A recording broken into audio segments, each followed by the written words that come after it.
Adventure 呢個課程，真係超級超值。坦白講，我喺1年前報咗另外一個網紅嘅一個課程，超過5位數字，即係6位數字嘅一半嘅啦已經。其實講嘅嘢咧少過 Adventure 嘅 ，OK， 咁所以你知係幾超值。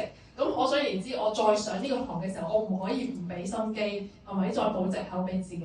喺整個過程，因為我係講 MBTI， 我攞咗呢個身份，就好似頭先Natalie 講，我起碼我要自己成為呢個身份。咁所以去到呢一刻，你都記得我教緊咩係咪？係10個形性格。咁亦都有咁多好好嘅同學啦。其實係不斷我喺你哋身上面學咗好多嘢。你哋點樣去分享啦？點樣去present 啦？點樣去鋪排你嘅課程啦？點樣去砌你哋嗰啲presentation 啦？每一個我都學咗好多嘢，我都睇到你哋哇好有價值，可以最緊要我覺得一樣嘢咯。我自己即係行到今日，點解仲未做好嘅？我都會有啲內耗啊！喂，我都叫做上年叫錄好咗個課程啦，點解唔做？